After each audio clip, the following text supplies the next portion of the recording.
si pour moi, le fait de, pour moi, retirer les sucres, tu sais, aujourd'hui, oublions le mot keto.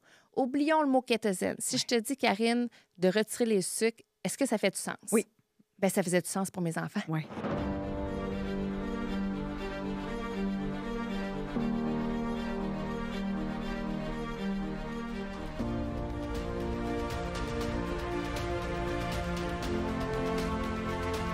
Et là, je cuis ça dans la poêle. Puis là, mes enfants me regardent en me dire « Ça n'a pas de l'air mangeable, maman. » Et là, je prends ma première bouchée, puis c'est tellement sec.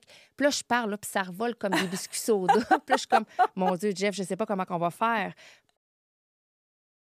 Allô, allô, je te souhaite la bienvenue au podcast Impacter le monde. Cet épisode va faire voler en éclats tous tes points de vue sur l'alimentation. Alors, assis-toi, peut-être, prends une grande respiration avant ta prochaine bouchée parce qu'il est possible que tu vois une déconstruction totale de tout ce que tu pensais savoir au niveau de l'alimentation. Parce qu'à chaque fois que je regarde un live sur Instagram de mon invité, je fais « Ah!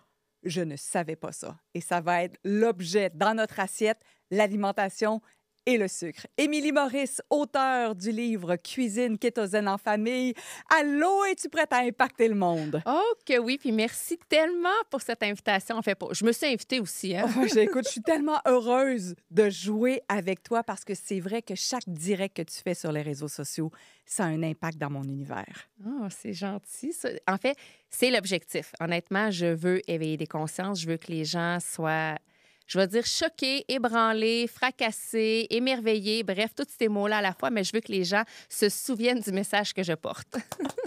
Je suis déjà tellement excitée, hyper fébrile. Ce message-là que tu portes si puissamment à l'intérieur de toi depuis des années maintenant, ça concerne entre autres l'alimentation et le sucre. Oui, tout à fait. En fait, ce que j'ai commencé vraiment avec le fait de l'alimentation cétogène stricte, c'était vraiment, je te dirais, un focus sur le sucre. Et au fil du temps, évolutif, on apprend des choses, je continue à me former, je continue d'observer énormément ce qui se fait sur les différentes plateformes d'alimentation. Et là, ensuite, enchaîner les mauvaises huiles. Ça, c'est vraiment aussi un point cheval de majeur. bataille. Vraiment, un cheval de bataille. C'est quelque chose que, tu sais, si tu viens chez moi, tu regardes dans mon garde-manger, tout ce qui est mauvaise huile, les huiles de canola, les huiles arachides, tournesol, palme, bref, ça ne rentre plus à la maison. Parce que c'est ultra inflammatoire. Exactement. C'est un mot que je n'ai pas normalement le droit de dire, mais là, tu l'as dit avant Ah moi. oui? Oui, c'est inflammatoire. Ah, mais dans certains cas, si on veut juste être clean, dans certains cas, c'est très Oui, inflammatoire. en fait, ça affecte le métabolisme, ça va affecter la digestion, ça va affecter aussi la flore intestinale. Si vous suivez, entre autres, Paul Saladino, lui, c'est un docteur, lui, je peux le nommer. OK. Fait que lui, il va vous le dire aussi. Tu sais, honnêtement, avec le temps, quand j'ai commencé l'alimentation cétogène, j'ai vraiment fait par moi-même. Puis au fil du temps, veux pas, tu vas trouver sur des différentes plateformes des docteurs, différents spécialistes, des coups de cœur, évidemment, des gens qui ont un message, qui ont... En fait, leur message a résonné en moi et c'est, comme je te disais, est devenu ma propre vérité aussi, Oui. celle que je partage. Il n'y a rien de mieux qu'expérimenter son assiette en conscience et voir quand je mange ceci, qu'est-ce que ça crée dans mon organisme, dans mon corps, comment je me sens. Je te partageais mon expérimentation du moment. Il n'y a pas de bon, il n'y a pas de mauvais. C'est pas vraiment une façon de dire aujourd'hui comme voici ce que vous devez faire à partir de maintenant. Ce que tu désires faire, c'est rajouter de la conscience dans l'assiette. Oui, en fait, de la conscience en vraiment en prenant le temps d'analyser ce qu'on met dans notre assiette. Chose que moi, avant, c'était d'emblée, coup de cœur, j'ai envie de manger des légumineuses, j'ai envie de manger un spaghetti. Je veux dire, je ne me posais pas la question. C'est ce que je mangeais. C'était bon en bouche, c'était bon dans l'estomac. Ben, bref, c'était bon dans l'estomac. On s'entend. En tout cas, ouais. Au goût jusqu'à temps que l'estomac commence à digérer. Exactement. Ouais. Et là, le focus dans ce que je suis actuellement, l'univers kétosène, qui est vraiment... Puis, tu sais, c'est drôle parce que des fois, les gens vont vouloir googler kétosène et me disent, mais Émilie, je le trouve pas kétosène sur les réseaux sociaux ni Tu sur l'as. Google. C'est ta création. En fait, c'est pas que ma création. Moi, je travaille de pair avec ma sœur et mon beau-frère, couple kétosène, si jamais il y a des gens qui sont curieux, qui veulent aller voir. Et c'est venu d'une frustration. Parce que les gens dans l'alimentation cétogène, honnêtement, c'est la restriction. Je ne veux pas dire calorique, mais la restriction des glucides, ce qui fait que les gens se mettaient à calculer, ce qui fait que ça amenait des frustrations, que les gens... C'est très restreignant. Et à un moment donné, mon beau-frère a juste fait, on va appeler ça le kétosène, puis on va changer les principes de base. Et les trois ensemble, les trois mousquetaires, on est vraiment partis sur ce mouvement-là qui est basé sur trois principes ultra simple. Manger naturellement. Tout ce qui se rapproche le plus près possible de son origine. Ce qui veut dire là, que, je veux dire, ce que je donne souvent comme exemple des céréales. Quand tu vas chercher une boîte de céréales, les gens vont me dire, oui, mais c'est fait avec du blé, c'est naturel du blé. OK, est-ce que ton blé, tu peux le cueillir littéralement, le prendre, puis le manger? Si la réponse, c'est oui, OK, c'est naturel. Mais la réponse, c'est non. Les céréales, je veux dire, ça passe par un procédé de transformation avant que ça arrive dans ton assiette. Donc, le principe numéro un, vraiment de se rapprocher des aliments qui sont le plus près possible de leur origine. Ça prévaut sur l'ensemble. OK, ça, j'aime. Juste garder en tête. Est-ce que je peux le cueillir puis le manger? Immédiatement. OK. Ça, je vais m'en rappeler. Oui, hein? Ouais, C'est clair. simple. Ouais, c'est en fait, simple. le kétosène, puis, tu sais, je vais aller sur le deuxième puis le troisième. Il faut que ça reste simple, accessible et durable sur le long terme. Donc, dans la simplicité, moi, ce que je te dis là, mes enfants le comprennent. Fait que le deuxième principe, c'est d'augmenter les bons gras parce qu'étant donné qu'on veut aller chercher quand même l'état de cétose, l'objectif, la philosophie du kétosène, cuisine kétosène en famille, le livre de recettes, c'est la même chose. On veut aller chercher un état de cétose. On veut que le corps bascule sur les lipides, puise son énergie à partir des lipides et non plus à partir du sucre. Donc, il faut avoir une source d'énergie dans son corps, ce qui fait qu'on va chercher les lipides. Donc, le deuxième principe, c'est d'augmenter les bonnes sources de bons gras. Et comment on les trouve? Écoute, déjà en partant, si on est dans le principe numéro un de trouver une alimentation qui est naturelle, déjà à partir des protéines animales, à partir des poissons, à partir, je vais dire les noix, parce que ça reste quand même aussi une source aussi qu'on peut avoir des bons gras. À partir, moi, j'aime beaucoup travailler avec l'huile de coco, l'huile d'avocat, le ghee, le beurre, le gras de canard, toutes ces sources-là de gras. On va chercher ces bons gras-là dans l'assiette. Fait que c'est juste de s'assurer dans la composition de son assiette qu'on a, à travers notre alimentation naturelle, des bons gras qui viennent vraiment rehausser, qui viennent chercher notre deuxième source d'énergie. En fait, notre première source d'énergie, mais notre principe numéro 2. Principe numéro 3. Éviter tout ce qui est transformé. Ce qui vient dans les boîtes de carton, ce qui vient avec du suremballage, ce qui vient avec une liste d'ingrédients qui est tellement longue que finalement, on a une préface d'un livre. Fait que c'est vraiment d'y aller avec ça. Puis quand j'ai les aliments transformés, c'est les sucres, les mauvaises huiles. Donc, une fois qu'on les reconnaît, une fois on devient en fait un expert des ingrédients. Moi, c'est ce que j'enseigne beaucoup au niveau quand je transmets mes messages. Devenez expert à reconnaître, à lister ce qu'il y a sur les étiquettes. Parce que tu es coach kétosène aussi. Aussi, tu encourages les gens à faire le jeûne. On va en parler un peu plus tard. Donc, tu donnes énormément d'informations parce que toi, tu as vu une transformation à un moment donné dans ton univers à propos de l'alimentation. Parle-moi de Émilie avant et Émilie après. En fait, si je remonte en 2017, je me retrouve dans un championnat mondial de gymnastique ici à Montréal. Ça, c'est dans mon ancienne vie. J'étais directrice de club. Et ma soeur et mon beau-frère qui étaient déjà dans cet univers-là, qui me parlaient de la cétose. Écoute, ils m'en parlaient avec ardeur, avec vraiment certitude. Puis, je comprenais pas trop qu'est-ce que c'était parce que je m'étais jamais attardée à l'alimentation, puis encore moins au substrat énergétique. Puis 2017, là, on est avant tout le mouvement. Tout le mouvement keto, là. Il n'y a absolument rien qui se trouve, je dirais, du côté québécois. Du côté des États-Unis, il y a déjà un mouvement qui est en cours. Mais ici, je veux dire, tu n'entends pas parler de ça, de la cétose, puis l'alimentation cétogène non plus. Ils me font essayer des suppléments thérapeutiques. Et lorsque j'ai essayé les suppléments thérapeutiques, ce que je ne savais pas, mais que j'allais découvrir, c'était des ketones qui permettaient à mon corps d'entrer en état de cétose. Moi, je n'avais jamais vécu ça, là. En fait, je l'ai déjà vécu. Tu l'as déjà vécu. Les bébés naissent en état de cétose, mais c'est long time ago, c'est terminé, on ne touche plus à ça. Ouais. Donc, je fais cette expérience-là et quand je fais mon expérience, j'ai dit à mon conjoint, écoute, Jean-François, je ne sais pas qu'est-ce qu'il y a là-dedans. Je ne sais pas qu'est-ce que ça fait exactement dans mon corps, mais je veux cette sensation parce que pendant cette semaine-là, ce qu'il faut savoir, c'est que moi, depuis longue date, je cumulais des migraines et des migraines et des migraines. J'avais même passé un taco pour voir s'il n'y avait pas quelque chose qui clochait dans ma tête, là. Donc, tout était beau. Évidemment, ça ne se détecte pas une intolérance au sucre quand on fait des scans. Le corps t'envoie des signaux depuis bien des années. Mais quand on fait des lectures, c'est pas quelque chose qui ressort sur les papiers médicaux.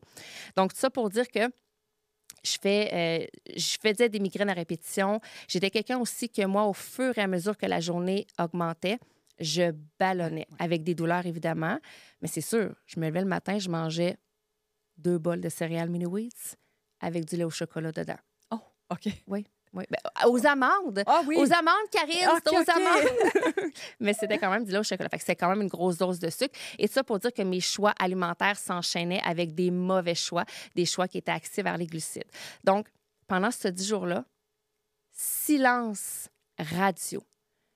Je n'ai pas mal à la tête, je n'ai pas de ballonnement, je n'ai pas de douleur, puis je vais aux toilettes. Moi, habituellement, j'avais ma flore Ouais. intestinale, c'était pas super.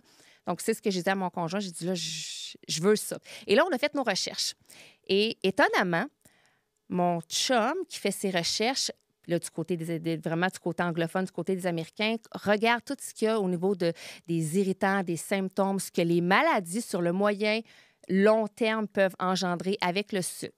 Cholestérol, hypertension, diabète, cholestérol, Alzheimer. Tu sais, Oui. puis là, je veux dire, je prends en nommer encore Oui. plusieurs, mais je pense que juste ça, les gens vont se reconnaître à l'intérieur de tout ça. Il doit avoir des douleurs arthritiques. Douleurs chroniques. Chroniques, OK, oui. je vais dire douleurs Oui, chroniques, je pense merci. que ça englobe Ouais. des orteils jusqu'aux oreilles. Oui. Et là, mon chum se voit dans le listing des irritants parce que lui, à l'époque, bon, c'est un enfant qui a été diagnostiqué TDAH au primaire. Il a pris les petites pilules bleues, tout, tu sais, ça donne une idée. Il commençait à faire de l'hypertension. Le cholestérol cognait à sa porte. Il devait faire des siestes avant le repas. Il commençait à faire même de l'apnée du sommeil dans le sens qu'il ronflait. Ça n'avait aucun sens. Quelqu'un qui ronfle, là, je veux dire, le sommeil il part en vrille. Et il se reconnaît à l'intérieur. Et c'est lui qui m'est revenu à peu près, je dirais, 7-10 jours après pour me dire, écoute, on va le faire, Émilie. On va le faire parce que je me reconnais, puis là, maintenant, je comprends ce que tu as vécu, mais à travers ce que je lis, parce que lui, c'est plus un analytique, on va le faire. Et on a pris la décision de faire un changement drastique. Il y a des gens qui vont vouloir le faire progressivement. Honnêtement, moi, ça m'a tellement fracassé l'état de cétose que j'ai vécu que pour moi, c'était une vérité absolue que je devais changer la composition de mon assiette. Juste avant que tu me parles de cette transition-là qui a été vraiment très radicale, puis ensuite qui est devenue kétosène, je veux que tu as dit quelque chose d'intéressant qui est une intolérance au sucre. Oui, tout à fait. Puis ça se détecte pas effectivement dans le sang nécessairement, mais c'est important de le soulever. Puis j'aimerais qu'on aille juste un petit peu plus loin pour voir si les gens... T'en as déjà nommé, mais quand on parle de brouillard mental, Oui. de fatigue après les repas, tu sais, ce coup de barre-là après le dîner, par exemple, ou après le déjeuner. Moi, je me rendais compte, toast au beurre de pinot, il faut que je dorme après. Ah. Je suis pas capable de le supporter ni de le digérer. Je suis entièrement d'accord. En fait, le corps, là, dès ton réveil, va déjà t'envoyer des signaux que tu as une surcharge. Je vais l'amener dans un autre sens. OK. Une surcharge de sucre dans ton sang. Déjà en Donc, te réveillant le matin? Est-ce que tu t'es déjà réveillé le matin en ayant cette faim, le ventre qui crie famine, puis que là, tu te dis, c'est impossible, je suis non fonctionnelle, je ne peux pas quitter de la maison pour aller travailler si je ne mets pas quelque chose sous la dent. Vrai, oui. Ça, Encore plus c'était de moi. ces temps-ci. Ça, c'était moi. Le matin, Ouais. quand je me réveillais, là, en fait, c'est pas mon cadran qui me réveillait. Je me réveillais parce que j'avais faim. En me réveillant, la première chose, bon, ma petite routine, toilette, go, go, go. Mais immédiatement, j'allais à la table. C'était mes bols de céréales. Puis tu dis des toasts au beurre d'arachide, là, avec des bananes dessus. C'est Là. tellement bon. Puis de la margarine. Ah oui, à en l'époque, de la plus. margarine. Oh mon Dieu.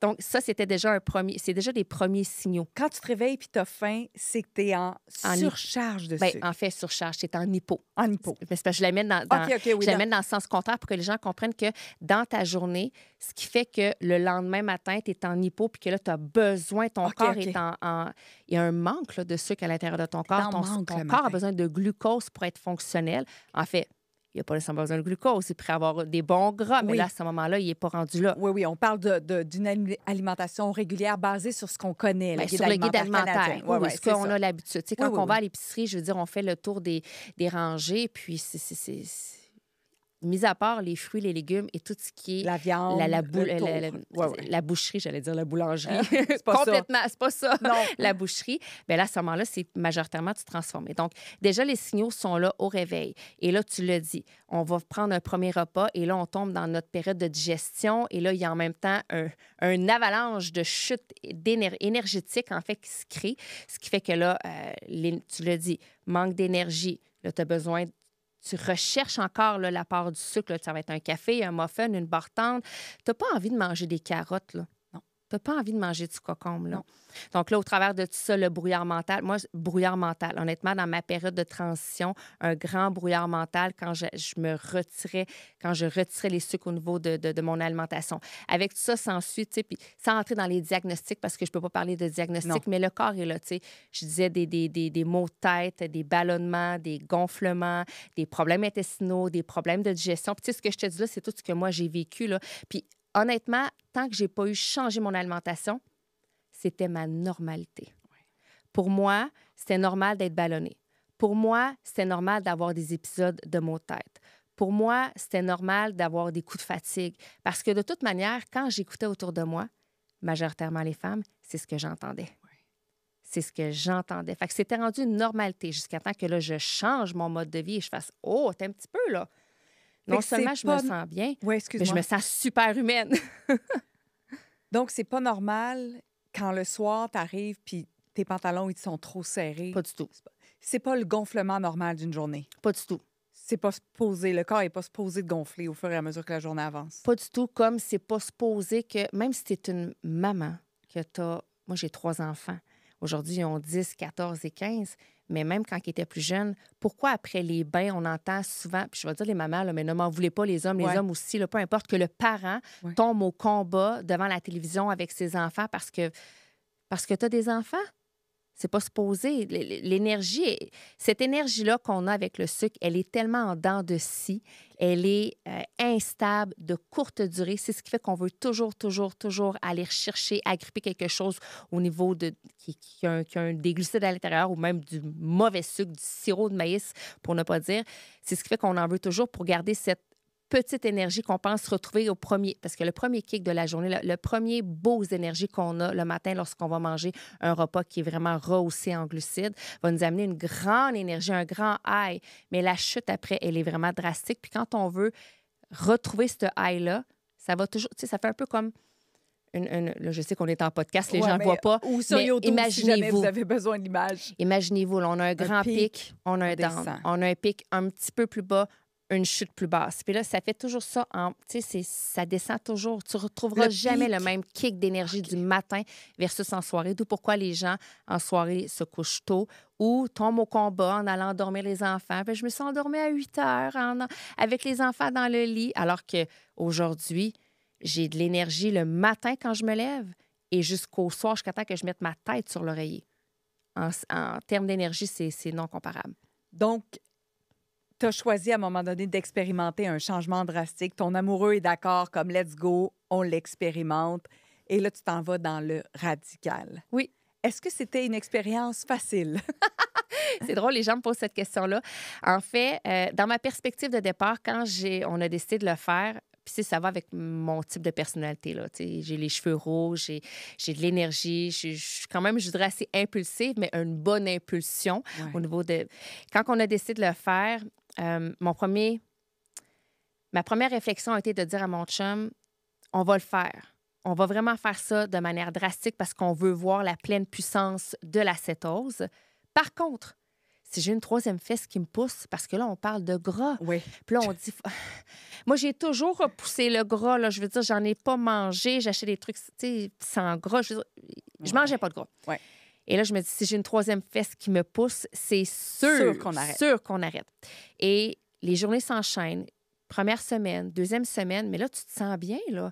Parce que là, déjà, dans mon changement drastique, même si j'ai eu la période de grippe cétogène, le keto flu, la période de transition, je sens quand même qu'il y a quelque chose qui se crée dans mon corps et rapidement, les bons coups s'en viennent. L'énergie, l'appétit stable. Moi qui dois manger initialement avant cette découverte-là, dès le réveil, aux heures 30. Moi, je mange 3 repas par jour, 4 collations minimum-ish par jour. Et là, je bascule à 3 repas, plus besoin de collation. Parce que je prenais encore 3 repas au début. Le matin, là, ça a été quand même un enjeu pour moi de prendre un repas qui était complètement différent avec un café gras. Et là, je me rends compte que finalement, mon café gras est suffisant. Donc là, je passe à 2 repas par jour, plus de collation. Et là, je te dirais qu'aujourd'hui, encore aujourd'hui, c'est similaire. Là. 2 repas ou 1 repas et demi parce que je vais collationner et je suis capable de prendre un bon repas. Fait qu'on a décidé de le faire drastiquement parce qu'on voulait le vivre pleinement. Ce qui est comique, c'est que nous, on a nos 3 enfants à l'époque. Oui, c'était ma prochaine question. Les enfants ont-ils embarqué tout de suite d'emblée ou tu as fait une première transition puis les enfants ont suivi après? Écoute, mon chum me dit, Émilie, on va le faire nous, puis on va voir avec les enfants. Et moi, après 3 jours, je me disais, mon Dieu, c'est moi qui prépare les repas. Là, je dois faire double repas pour eux, pour nous. Puis du coup, ça me challengeait parce que je me disais, si pour moi, le fait de, pour moi, retirer les sucres, tu sais, aujourd'hui, oublions le mot keto, oublions le mot kétosène. Si je te dis, Karine, de retirer les sucres, est-ce que ça fait du sens? Oui. Bien, ça faisait du sens pour mes enfants. Oui. C'était logique que je devais le faire pour eux aussi. Puis de me voir en plus devoir cuisiner 2 fois, je trouvais ça comme un peu, tu sais, je suis dans le spleen là, de l'enfance, là, 3 ans, 7 ans, 8 ans à l'époque là, qui ont les enfants. Ouais. Donc, après 3 jours, j'ai regardé Jeff, j'ai dit, OK, là, on les embarque. On les embarque là-dedans. Ouais. Puis ce qui était comique, c'est que je me souviendrai toujours les premières fois que là, je cuisine mes déjeuners, que là, je ne sais pas trop quoi manger parce que moi, je suis vraiment céréales, toast. Là, puis là, il faut que je change ça. Je trouve une recette sur Internet que j'essaie. C'est une espèce de crêpe. Et là, je cuis ça dans la poêle. Puis là, mes enfants me regardent en me dire « Ça n'a pas de l'air mangeable, maman. » Et là, je prends ma première bouchée, puis c'est tellement sec.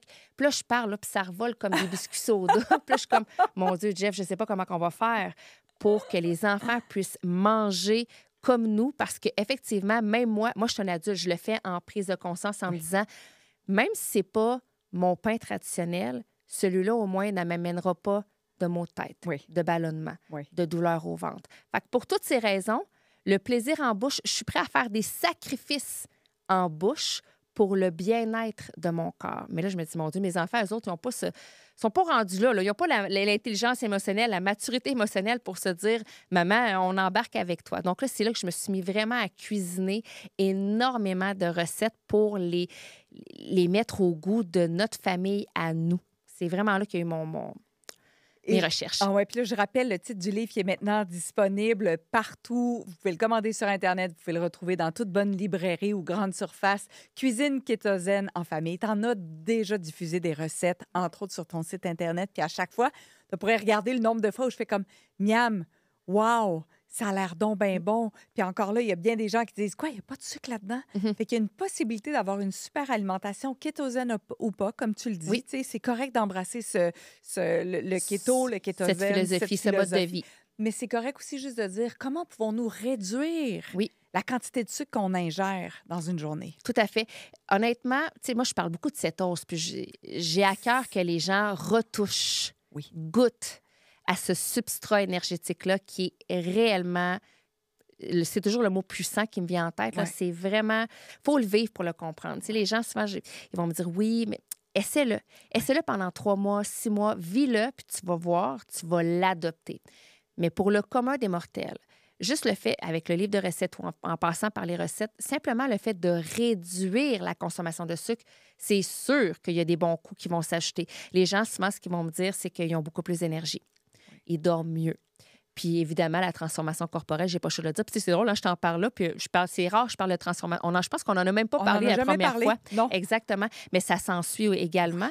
Mais tout ça pour dire que même en réduisant les sucres, il y a déjà, tu sais, sur ton bilan de santé, là, à toi, là, tu n'as même pas besoin de me dire d'où est-ce que tu pars. Moi, je sais que d'où est-ce que tu pars avec le fait de réduire les sucres. C'est sûr que tu vas me dire, Émilie, depuis que j'ai réduit les sucres, simplement en changeant, exemple, la composition de mon assiette le matin. Parce que le matin, je dirais que c'est là qui est le défi principal pour les familles, les gens qui veulent faire ce virage-là. Ce virage-là, exactement. Les repas sont des bagels, des croissants, des muffins, des crêpes, des céréales. C'est là qu'il y a la majeure partie des glucides. Puis on démarre notre journée avec une dose incroyable de glucides. Ce qui fait que là, ça part en vrille, là. Ça part en vrille. Ouais. Ça part en vrille. Fait qu'est-ce que tu recommanderais, par exemple? Il y a ton livre de recettes qui est extraordinaire. Oui. Puis juste vous dire, on enregistre ceci alors que le livre est en précommande seulement, mais du moment où vous entendez cet épisode-là, tout est fait. Oui. Mais il y a tellement une demande que la date de sortie et devancée. C'est tout dire. Ça devait être, je ne sais pas si on rentre dans les dates, mais ça devait être le 17 mars. Finalement, c'est ramené au 13 mars. Honnêtement, je suis épatée. J'ai même fait des TikTok, des posts au travers de tout ça pour le partager. Et là, les gens demandent vraiment au niveau du livre. Moi, ce qu'il faut savoir, c'est cocasse. Ce livre-là de recettes, je l'ai écrit en 2018. Wow! Oui, ça fait déjà depuis 2018. Moi, je l'avais sorti sur format PDF parce qu'il y avait vraiment de la demande. Puis honnêtement, quand je faisais goûter les recettes que je créais, les gens me disaient « Attends un peu, là. Attends un peu, Émilie, là. C'est keto, ça, là. Il n'y a pas de sucre. Tu es en train de me dire que ça, si je prends ça, il n'y a pas de sucre. » J'étais comme « Oui, oui, tout à fait. Mais c'est donc bien bon. Mais on aime ça. » Fait que là, ça m'a comme donné cette espèce de propulsion-là à me dire « OK, un livre de recettes. » Donc là, j'ai écrit mon livre de recettes sur à peu près, je dirais, 8 mois. Quand même quelque chose d'ardu. Là, quand tu n'as jamais créé de livre, tu le sais, tu as créé des livres. Quand, Ouais. je veux dire, tu n'as pas de personnes qui m'accompagnaient. Je le faisais selon moi, Ton mon instinct, expérience, qui était l'expérience du jour 1 au jour final. Donc, j'ai créé ce livre-là en 2018. Je l'ai partagé sur les réseaux sociaux. Ça l'a fait fureur. Fureur, fureur. Et là, dès le départ, je me disais, un jour, il va être sur tablette. Tu sais, de la visualisation, la manifestation, à chaque fois que j'allais, je vais au Costco puis à l'épicerie souvent, là, je me l'imaginais sur les tablettes. Puis là, on est rendu là. Ça s'en vient. Ou c'est déjà là quand on nous Oui, écoute. c'est ça. On y est là. C'est déjà là. Oui, tout à fait. C'est vraiment extraordinaire. Fait que là, on a parlé de ton côté strict. Oui. T'embarques les enfants. Oui. Là, tu veux rendre ça appétissant, fait que tu commences à cuisiner. Ça crée un livre, 2018. Dans les dates, là, on suit. 2017, tu découvres ça avec ton beau-frère dans une compétition de gym. Là, on est rendu en 2018, commence à cuisiner. Et là, tu dis, ouf, il me semble que c'est un peu rigide, là. Oui. Là, c'est correct d'être intense, correct, mais là, à un moment donné, il y a de l'espace que tu as envie de créer. C'est là que le zen apparaît. Tout à fait. On est parti de 2017-2018 strict. Puis je vais faire une parenthèse parce qu'il y a peut-être des parents qui vont dire tu faisais le strict avec tes enfants. Oui. Ah, bon point. Oui, parce que le strict, on se souvient, c'est 20 grammes et moins par jour. Je n'ai jamais calculé. OK? Jamais calculé, mais de toute manière, mon cerveau était bon à calculer, moi, ce que je mettais dans mon corps. Puis pour mes enfants, c'est que quand je parle du strict, c'est qu'au niveau de ce qui pouvait rentrer à la maison, exemple, les fruits. Oui. Parce que c'est surtout les fruits qui vont venir titiller les gens.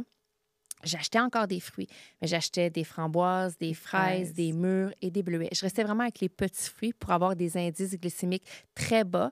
Puis, on y allait comme ça. Mais les enfants ils ont toujours mangé à satiété. Là. Jamais que j'étais dans la restriction calorique. J'ai jamais dit à mes enfants, ne te resserre pas. Là, okay? Non. Mais je prends le temps de le préciser pour pas que les gens fassent comme...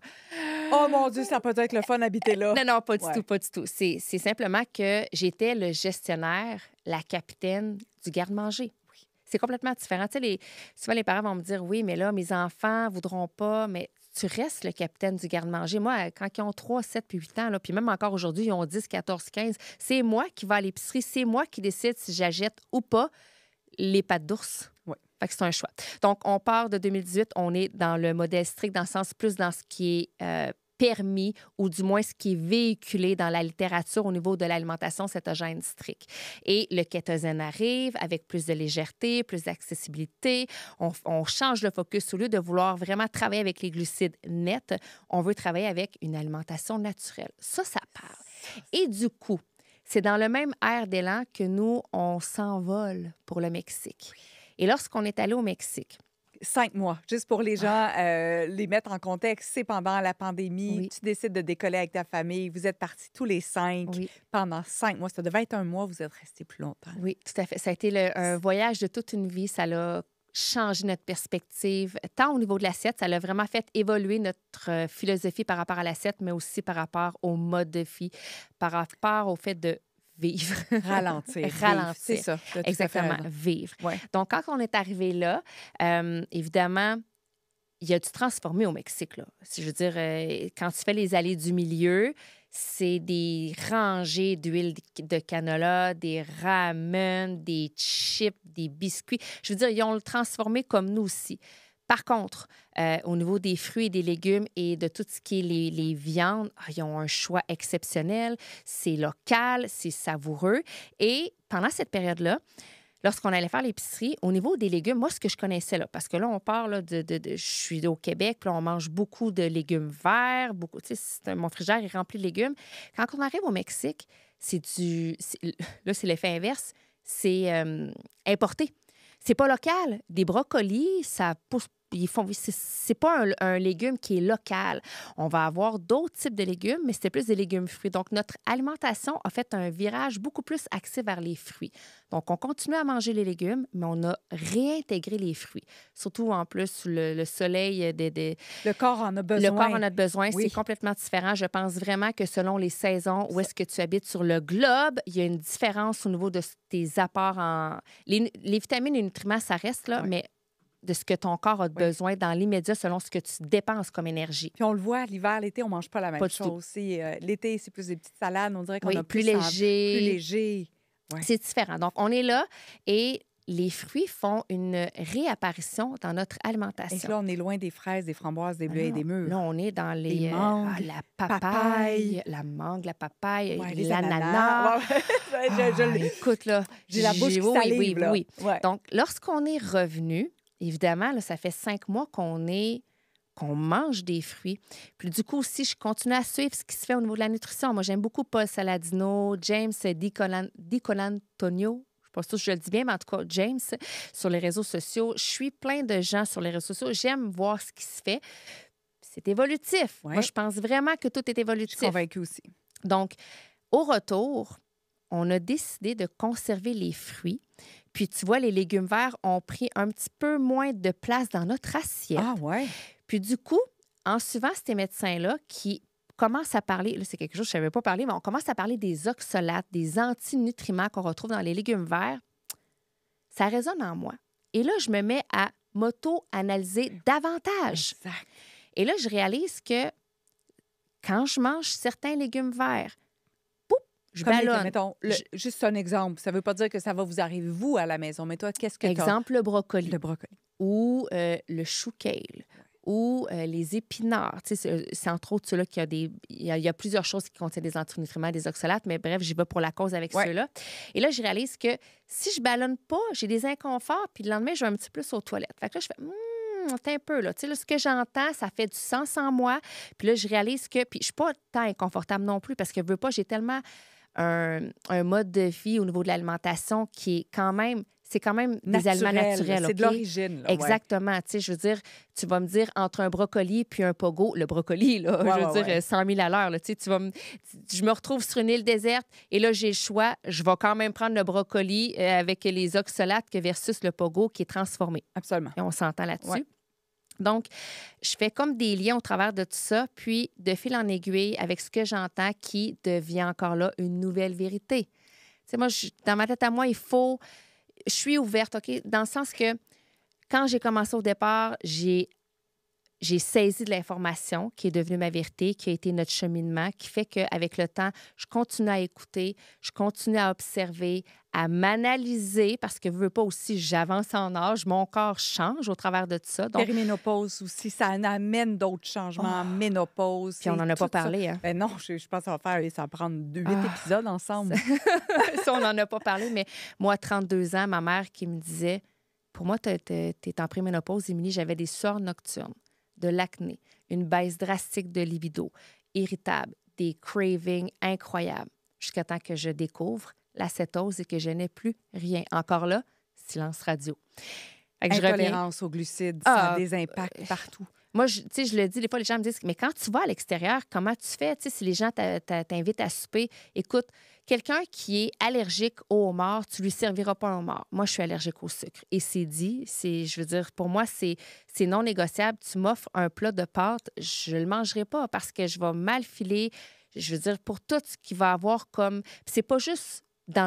sur le cours, là, ça prend plusieurs jours de récupération. Oui. Là. Ça peut prendre, des fois, jusqu'à une semaine de récupération. Absolument. Donc, pour le peu de plaisir en bouche que j'ai sur une courte durée versus les symptômes qui durent beaucoup trop longtemps, pour moi, c'est non négociable. Là, je pense que tout le monde m'en voudrait de terminer l'épisode ou presque, il nous reste quelques minutes, si je parlais pas de tes enfants qui sont un des acteurs de changement, mais tes enfants, ils vont ailleurs. Oui.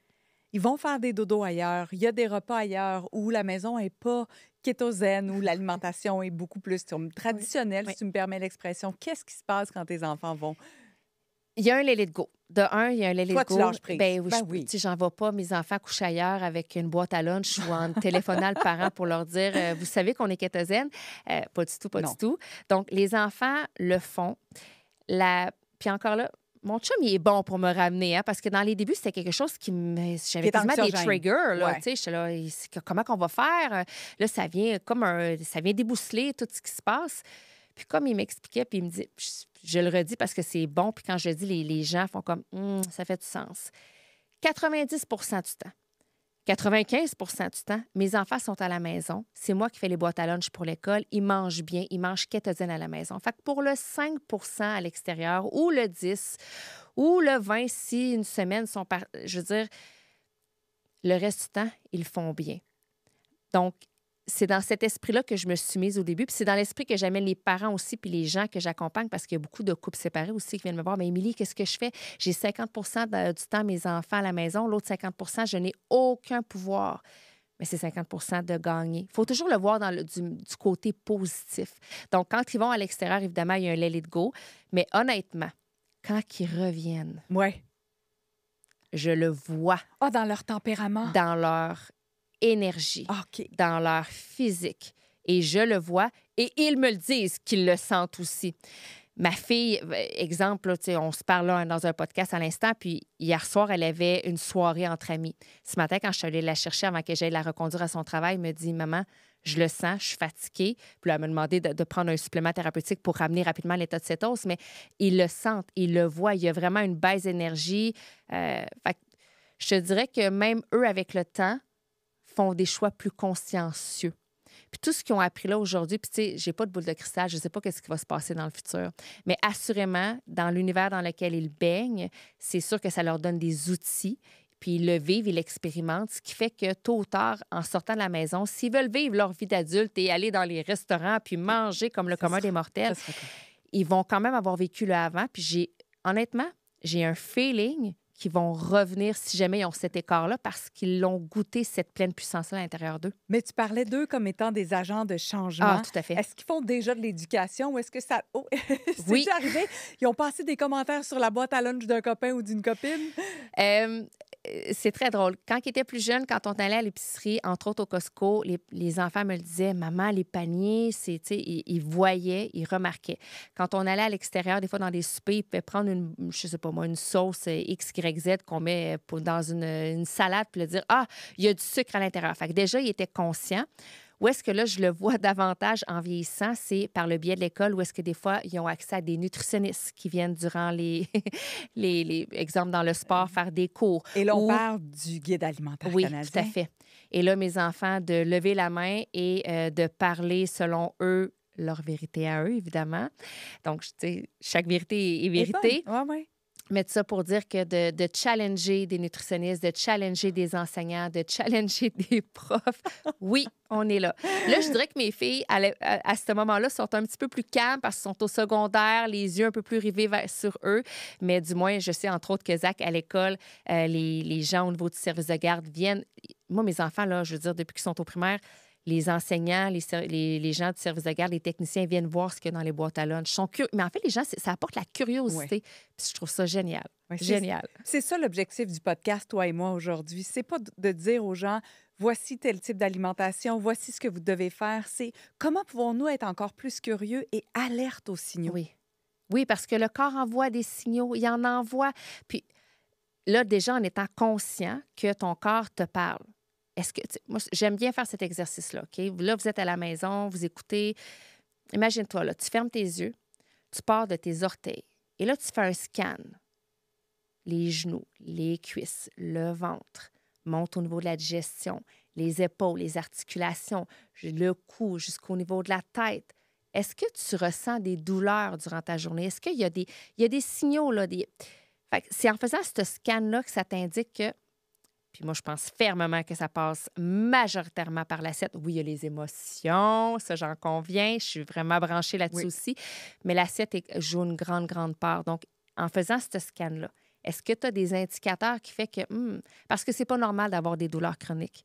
C'est pas normal d'avoir mal à la tête et d'être abonné au Tylenol comme moi je l'étais. C'est pas normal d'être ballonné. C'est pas normal que durant la journée, que tu aies des grandes baisses énergétiques puis que tu te dois te prendre des Red Bull, un café, une barre de chocolat. C'est pas normal. C'est pas normal qu'il y ait des gens qui aient le diabète de type 2 à peine à l'âge de 30 ans.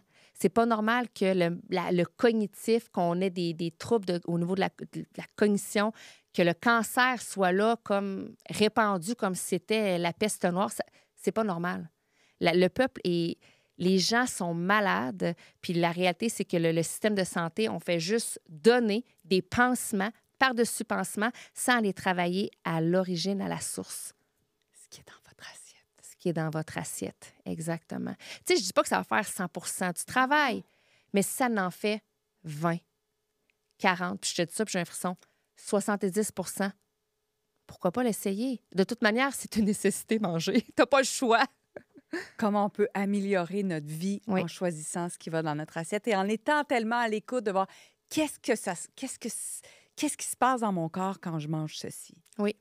Si jamais vous avez eu une prise de conscience, vous avez envie d'en savoir davantage sur Émilie qui fait de l'accompagnement, coach kétogène, jeune, conférencière également, auteure du livre, je le rappelle, Cuisine kétogène en famille. De toute façon, vous avez tout le descriptif dans le podcast, dans ce post-là, là, que vous soyez sur YouTube ou encore, peu importe la plateforme, vous avez tous les détails. Cliquez, allez voir.